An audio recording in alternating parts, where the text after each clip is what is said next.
जय श्री राधा रानी सरकार की, जय श्री कृष्ण भगवान की, जय श्रीमद् भागवत महापुराण की, जय सद्गुरुदेव श्री बंसी वाले महाराज की।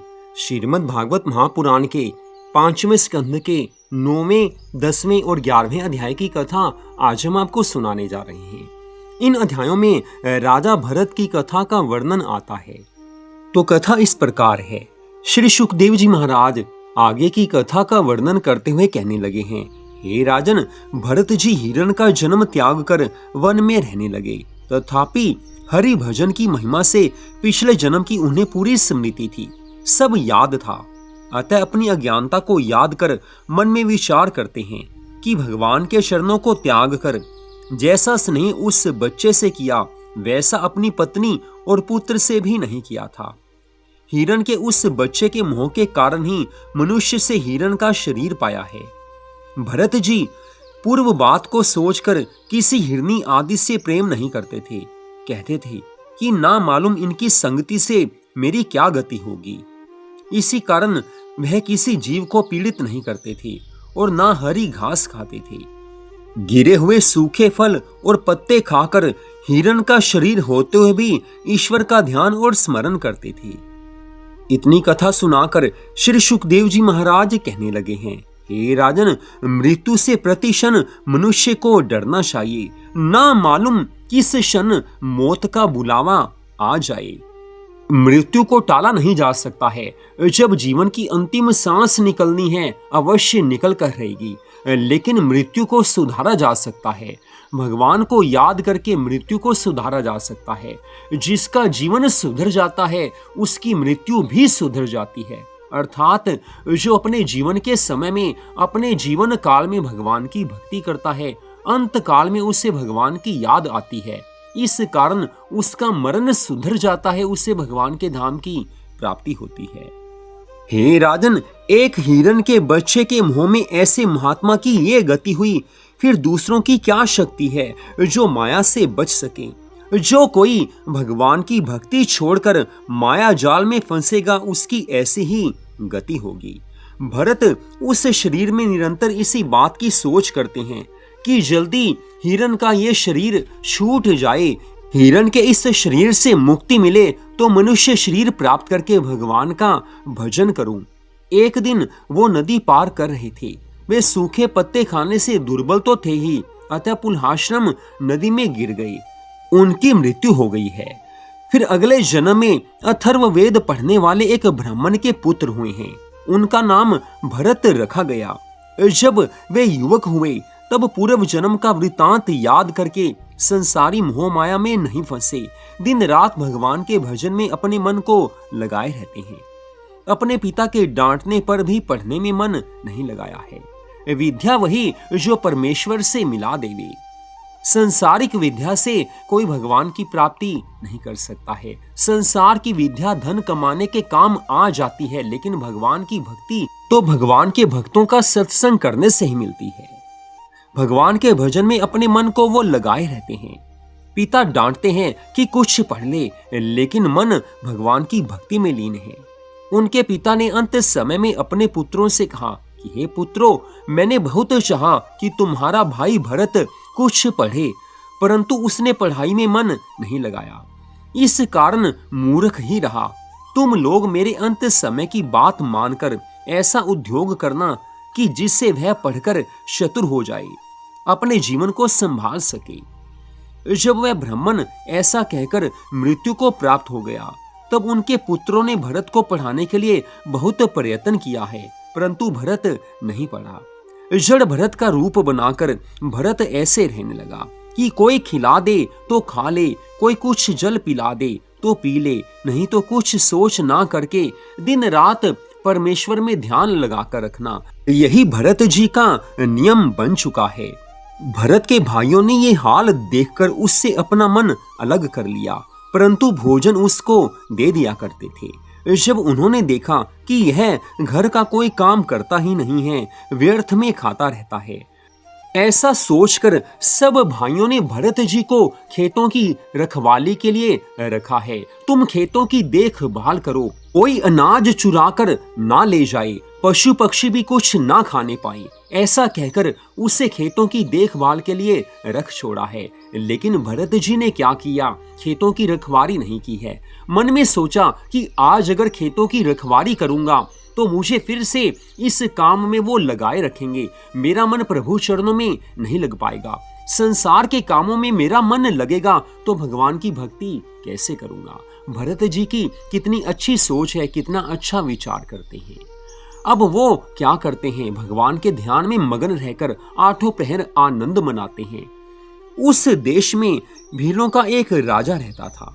उसने प्रतिज्ञा की कि हे भद्रकाली, मेरे पुत्र होगा तो मैं तुम्हें मनुष्य का बलिदान दूंगा।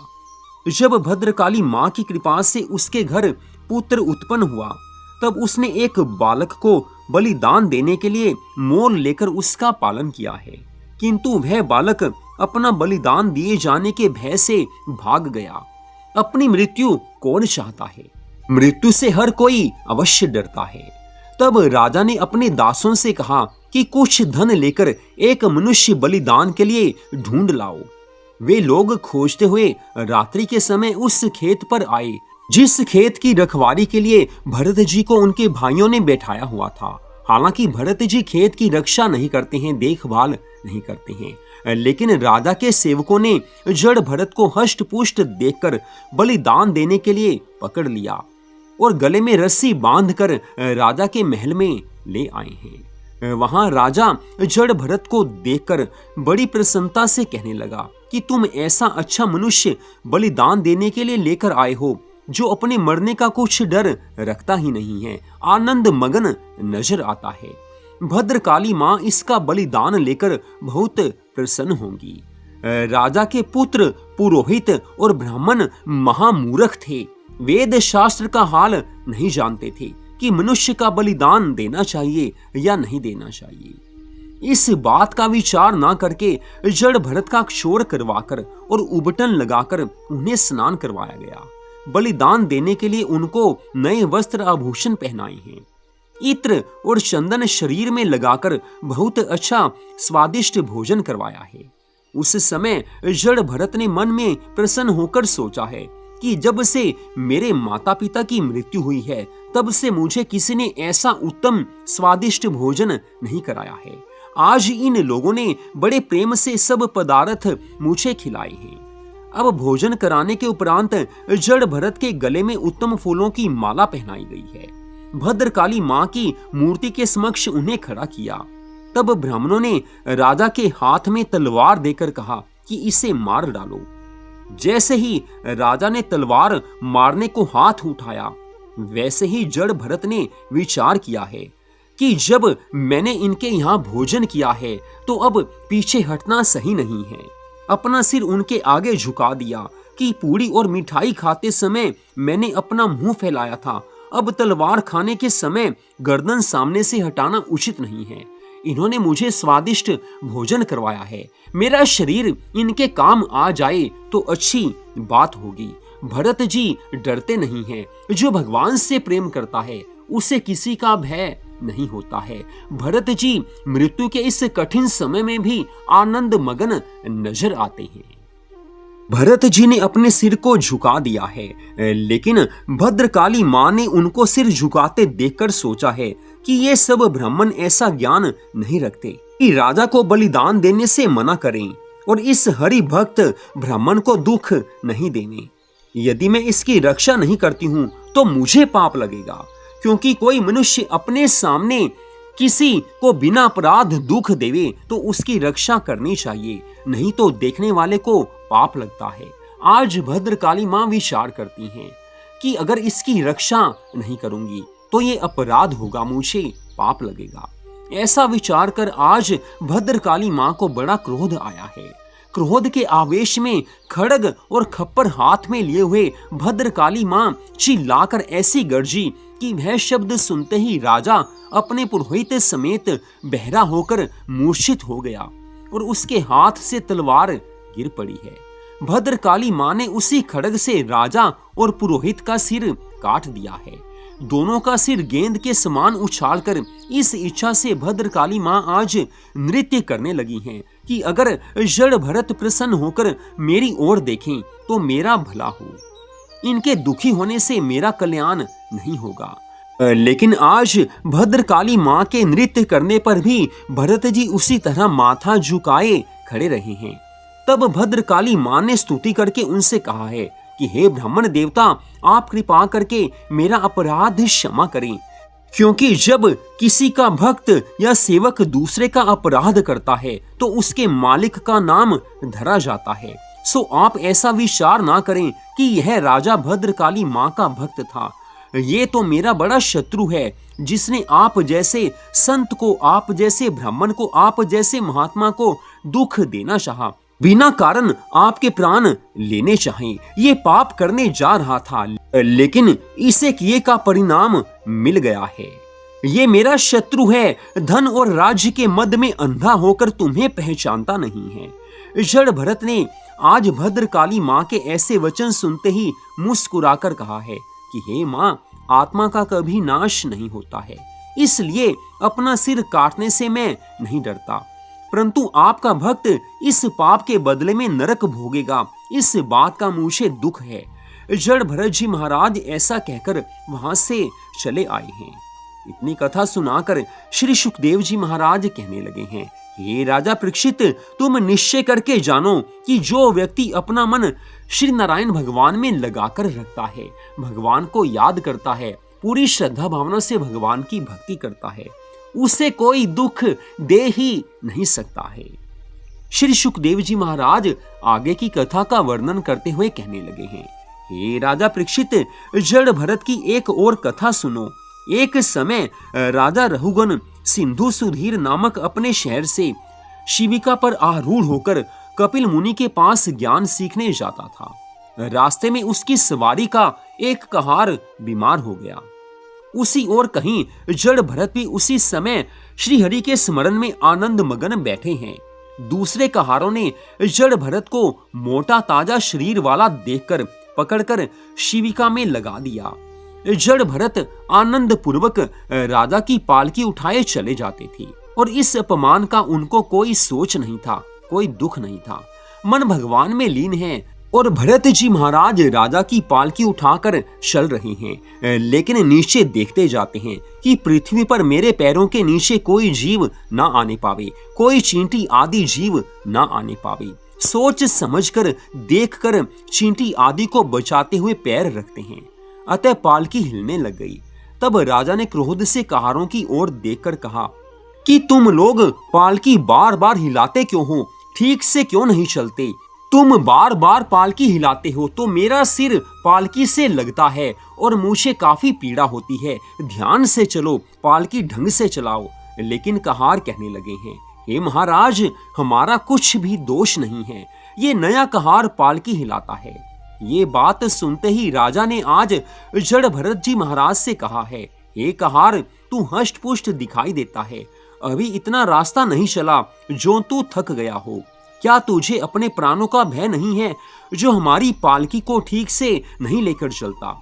जड़ भरत जी महाराज जी ने ये वचन सुने, लेकिन महाराज आज चुप रहे हैं। राजा को कुछ उत्तर न देकर मन में सोचकर कहने लगे हैं कि शरीर को कर्म अनुसार दुख और सुख मिलता है, परमेश्वर इन दोनों से अलग रहकर सदा एक रीति से रहते हैं। ऐसा सोचकर जड़ भरत जी महाराज चुप हो गए, कुछ बोला नहीं है। तब राजा क्रोध करके कहने लगा, हे कहार, तू हमारी बात का उत्तर क्यों नहीं देता? ये वचन सुनकर आज जड़ भरत जी महाराज जी ने मन में विचार किया है कि इस राजा का घमंड मिटा देना चाहिए। ये अपने आप को बड़ा ज्ञानी समझता है, लेकिन ये घमंडी है, इसका घमंड मिटाना ही होगा। ऐसा विचार करके जड़ भरत जी महाराज हंसकर उस राजा से कहने लगे हैं, हे राजन, तुमने कहा कि तू बहुत राह नहीं चला जो थक गया हो। सो राजन, जो व्यक्ति वृथा ही फिरता है वह दुख पाने से अवश्य बीमार होगा, क्योंकि वह ऐसा कर्म नहीं करता जिससे आवागमन से छूट जावे। आपने कहा कि तू दुर्बल नहीं है, मोटा दिखाई देता है। सो हे राजन, जिसे जीव कहते हैं, वे सदा चैतन्य होकर न मोटा होता है न दुर्बल होता है, सदा एक सा समान रहता है। यदि उसे दुबला कहो तो ऐसा समझो कि उसके विराट रूप में सारा जगत और 14 लोक वर्तमान हैं। यह शरीर नाश होने वाला है, कभी हष्ट पुष्ट तो कभी दुर्बल रहता है। जिसने इस नाशवान शरीर में प्रीति लगाई है उसे इन बातों का विचार अवश्य करना चाहिए। आपने जो ये कहा कि तू मरने की इच्छा रखता है, सो मेरे लिए जीना और मरना दोनों बराबर हैं, क्योंकि बिना मृत्यु आए कोई मरता नहीं है। मुझे किसी का भय नहीं है। जब मृत्यु आने वाली है उसे कोई रोक नहीं सकता। हे राजन, परमेश्वर का प्रकाश मेरे, तुम्हारे और सब जीवों के शरीर में एक सा है, अतः मैं स्वामी और सेवक को समान जानता हूँ। तुम इसी शरीर तक राजा हो, लेकिन मरने के बाद हम अथवा आप दोनों बराबर हो जाएंगे। इसलिए आपको यह शक्ति नहीं कि जो अविनाशी पुरुष आत्मा को दुख दे सको। इस नाशवान शरीर को जो चाहो सो दंड दे सकते हो, लेकिन आत्मा तो अजर अमर अविनाशी है, उसे आप दंड नहीं दे सकते हैं। जड़ भरत जी महाराज बड़ी प्रकार से समझाते हैं। राजा आज सुनकर हैरान हुए हैं। राजा को ज्ञान मिला है। तब राजा आज पालकी से उतर पड़े हैं और जड़ भरत जी महाराज जी को बार बार दंडवत प्रणाम करके कहने लगे हैं, हे महाराज, मैंने इस संसारी जाल में फंसे रहने के कारण आपको नहीं पहचाना। सच बताओ, आप कोई ऋषि हो या कोई महापुरुष का अवतार होकर अवधूतों की तरह अपना वेश बदलते फिरते हो? आप कृपा करके अपना भेद बताइए और मुझे ज्ञान सिखाकर भवसागर से पार कर दीजिए। मैं भगवान शिव के त्रिशूल से और यमराज, चंद्रमा, सूर्य और अग्नि आदि किसी भी देवता से नहीं डरता, परंतु ब्राह्मण श्राप से बड़ा डरता हूँ, अतः मेरा अपराध आप क्षमा कर दीजिए। राजा के इन वचनों को सुनकर जड़ भरत जी महाराज कहने लगे हैं, हे राजन, यह जीव अपने कर्म से कभी देवता होता है और कभी मनुष्य शरीर में राजा हो जाता है और कभी भिखारी बन जाता है। यही गति इस शरीर की समझकर परमात्मा को, जिसे जीव कहते हैं, उन सब से अलग जानना चाहिए। आत्मा परमात्मा का अंश है, वो अजर अमर अविनाशी है। उसे आप दंड नहीं दे सकते, उसे कोई दुख नहीं दे सकता है। इतना कहने के पश्चात आज जड़ भरत जी महाराज जी ने अपने पूर्व जन्म का सब हाल राजा रघुगण को कह सुनाया है। जड़ भरत जी महाराज कहने लगे हैं, हे राजन, मनुष्य की अज्ञानता तो देखो। वह अपने कानों से जिन स्त्री पुत्र आदि के दुर्वचन सुनकर दुख उठाता है, बार बार दुख पाता है, फिर भी उन्हीं की माया मोह में फंसा रहता है। झूठ सच बोलकर किसी तरह से धन कमाकर उन्हीं लोगों का पालन पोषण करता है। जिस प्रकार चोर और ठग धनी लोगों को अवसर पाकर लूट लेते हैं, उसी प्रकार 6 ठग मनुष्य के साथ 8 प्रहर रहकर उसके शुभ कर्मों को चुरा लेते हैं। उन 6 ठगों में एक चोर मन को समझो।